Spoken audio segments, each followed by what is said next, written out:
Okay, my name is Kyle Poorman, and I'm with the Iowa Growing Quality Initiative, and I am here with Dr. Erin Bowers from Iowa State University, also with the Iowa Growing Quality Initiative. And we're talking about mycotoxin risk with regard to the ongoing drought and the derecho in Iowa. So, Erin, why are we talking about mycotoxins, aflatoxins today? Well, we were on alert kind of coming up to this point anyway, because the drought conditions, especially in west central Iowa, were ripe for aflatoxin. The fungus that produces aflatoxin really likes those hot, dry conditions. Mm, And that's the aspergillus fungus, so usually Aspergillus flavus.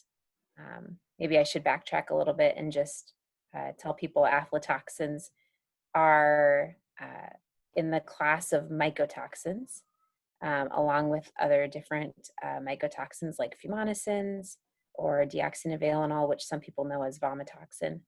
And all of these are called mycotoxins because they're all toxins produced by fungi. And so there are certain ones that we look out when different weather conditions arise, because those weather conditions are essentially like an optimal set, if you will, for that particular fungus. So right now, these hot, dry conditions we had in west central Iowa are really good for Aspergillus flavus to grow. And if we have good conditions for the fungus to grow, then we're always on alert that we might have issues with the toxins produced by that fungus, which in this case would be aflatoxin. So mm, yeah, we really care about it because we care about all the mycotoxins. They can cause a lot of negative effects in humans. Uh, Aflatoxin in particular is known to be a carcinogen. Um, but even the other mycotoxins like fumonisin or deoxynivalenol, along with aflatoxin, can also induce negative health or production effects in livestock too when they consume them. So we always have to be really careful about how grains that might be contaminated are used. mhm. And is this year, I mean, is this a special year? I mean, is it, are you, have you been seeing something that you may have not seen last year or the year before?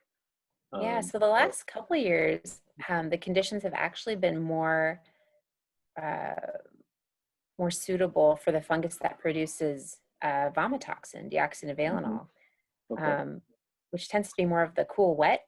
So this is different. Iowa doesn't usually, I shouldn't say usually, Iowa doesn't tend to have problems with aflatoxin because those hot drought conditions are not necessarily as prevalent in our area. The last time that we had this set of conditions was in 2012. So it's, maybe once a decade on average, we see an aflatoxin prone year. Mm, Um, okay. so this year, we were, like I said, we were on the lookout. And then when the derecho came through, it really put up the red flag because of all the damage to corn and the increase in the variability in the fields, and the corn that's down is more prone to molding and Yeah. the growth of fungus. So this is a special year in some ways, Okay. not only because of the aflatoxin risk, because of the conditions, but then obviously the, derecho, which is kind of a once in a hopefully lifetime experience for those that Yeah. experienced it. Yeah. So, what should someone be looking for in their fields first off? Um, Sure. So I think that's an important question because it implies something that everyone does need to be doing, which is getting out and scouting in their fields.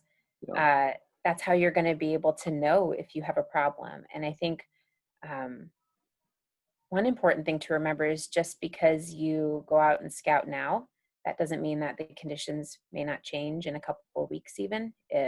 We're this is such a unique year, and we have so much corn that is, broken off, which of Mm, course is a pretty definitely damaging situation. Um, even corn though that was damaged and still growing, maybe it's goosenecked and bent. Um, you know, we're going to have fields that have a lot of different types of damage, Hmm. among those that I was saying. And then it's going to be right alongside that corn that's probably standing up straight and fine.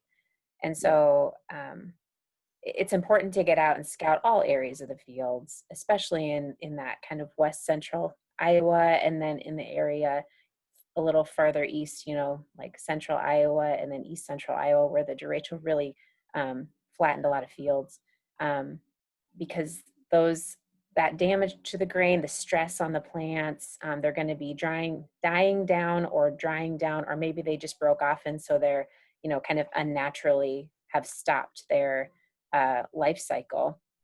And that unique set is going to just pose a lot of risk for spotty issues in the field with fungal contamination. So I would say, yeah, I mean, you asked kind of a question about being in the field, and it's just good that you said that, because getting out and scouting is going to be how you know what's going on, Yeah. and So doing that often. great. So Erin, if someone has an aflatoxin or scouts an aflatoxin issue, here are two I think two parts to the question. First of all, is that corn usable in some way? And then second of all, tell me a little bit about insurance after that, right? So if there's kind of an aflatoxin impact to their corn, Yeah. so those are kind of two different questions, but you might be able to address them together. Yeah, I think I can. So if you're out scouting in your field and you see that olive green powdery mold, I think that you should be on alert that, you know, there's potentially the Aspergillus flavus fungus in my field. Um, I would especially be paying attention to the extent of the fungus. So when you're scouting, you're probably looking at, you know, at least 100 ears scattered through various places in the field, to be making sure that you're getting a representative sample, because that fungus and mycotoxins too can be quite variable in the field. Um, so I would say if you do notice it, I'm going to address part B of your question first, I think. Okay. So aflatoxin is an insurable loss, and so I would be in contact with your adjuster very soon, because it's important to know that you cannot grain an aflatoxin claim cannot be adjusted after harvest, cannot be made after Mm. harvest. So, Okay, so so that's an important it distinction is right there. it's Yeah. important. If you think you have aflatoxin, just know the insurance adjuster will need to come visit your field before harvest. So they may recommend that you can leave strips or something like that are representative of your field, but in general, do not just assume that you can harvest and then have someone come and adjust it later. It must be in the field, or wait until you get an explicit statement otherwise. Um, but I think, and actually, that's a good clarification. I think there has been a little confusion among farmers. I think that there has been some miscommunication about aflatoxin and insurance adjustments. And so just know that under RMA, uh, you know, you do need to have that grain still standing in the field. So that's the important thing about your kind of part B of that question. Part A of that question, what you asked me was, are there different uses for grain even if it is contaminated? And yes, up to 300 parts per billion aflatoxin. So the most tolerant end users are our beef cattle users and our beef cattle feeders. But there are acceptable uses for aflatoxin contaminated grain up to 300 parts per billion. It's important to note that anything above 20 parts per billion does have restricted use, though. If it's below 20 parts per billion, in general, it can enter into general commerce at most points, and it should be fine. There are some end users, of course, who are more sensitive. Those being, for example, human food use, dairy, or ethanol producers, because the mycotoxins, aflatoxin included, concentrate in distillers' grains. Mm, okay. So, Um, so, and if this is a question that seems silly, but where how should where are the tests for aflatoxin being done then? Is that at the elevator? Is that at how should people go about thinking about, well, we may have a mycotoxin aflatoxin problem? Where should the tests be done, and then how should you um, then there's kind of a marketing aspect after that.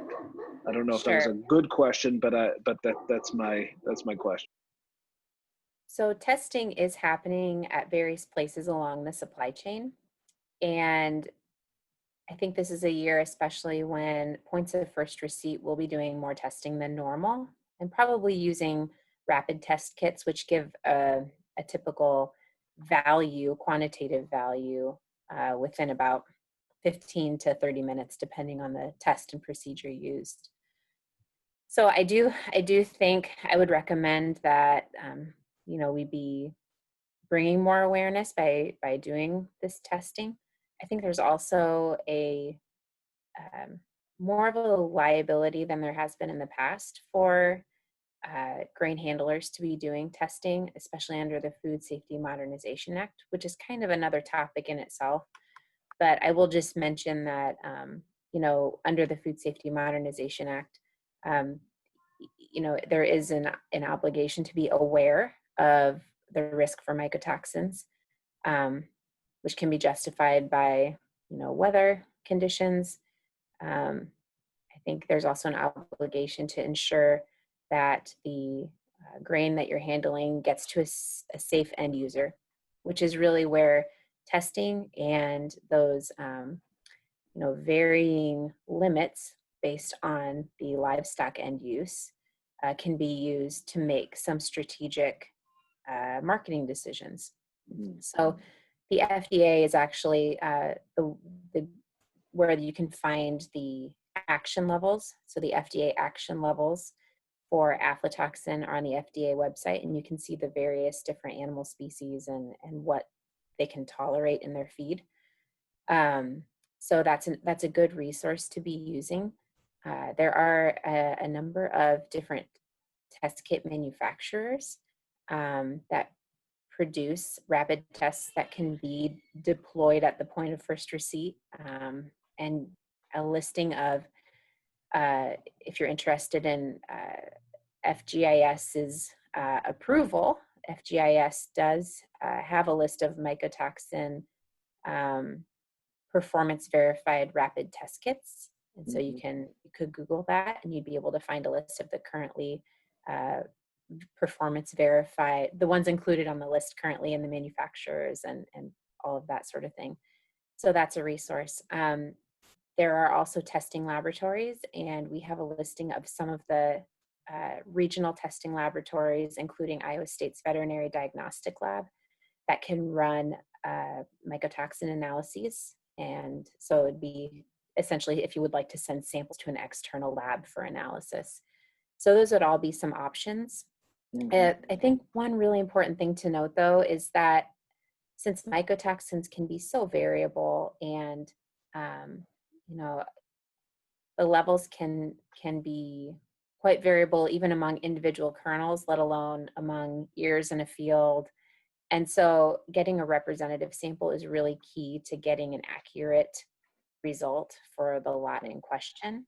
And so representative, you know, take it from multiple places within a lot or within the field.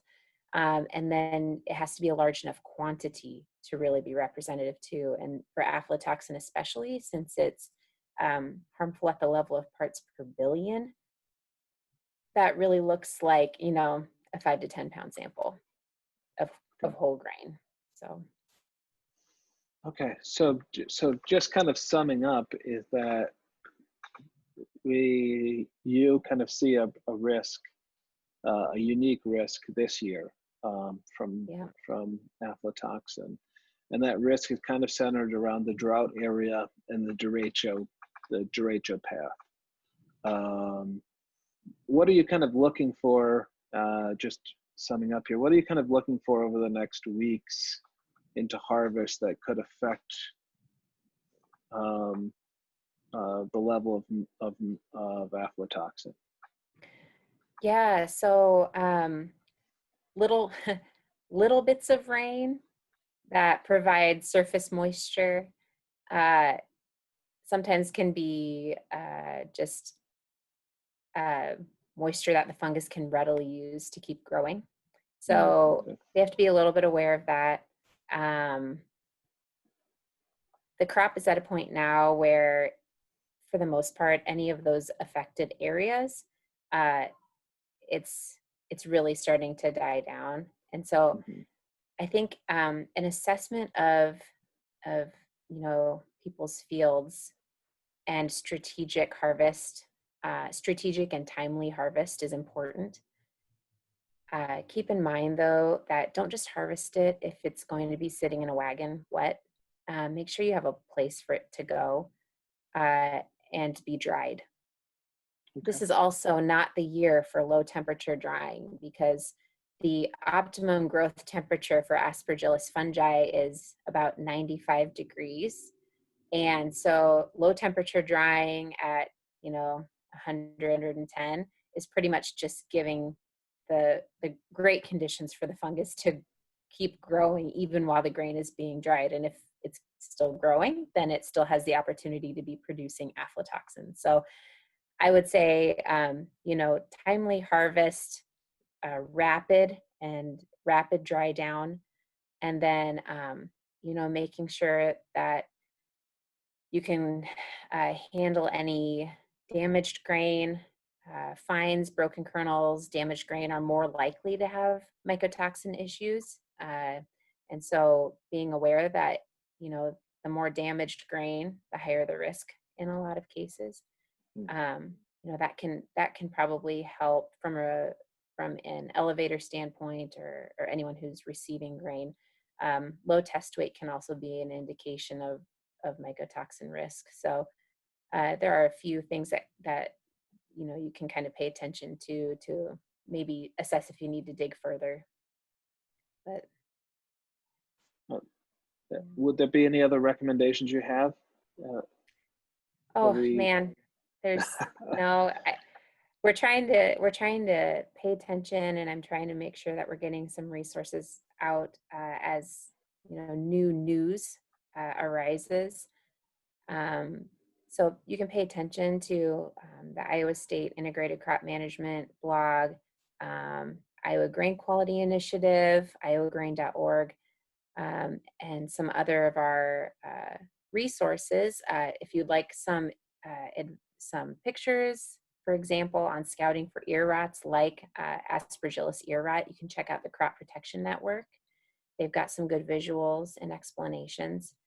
Those would be all some good resources to keep an eye on. But I guess that's maybe what I would say is that just be diligent and be aware that this situation, it can change rapidly. So don't just assume you've got it under control. It's going to be a long and interesting harvest across the state that could start probably even in 2 weeks' time, if not sooner. So, this is going to be needing some attention and strategic management, not only during harvest, but then also in storage. So, All right. Well, I think that was an excellent summation of the kind of mycotoxin risk that the state of Iowa is facing, mostly in the west and central part of the state. Am I correct on that, Erin?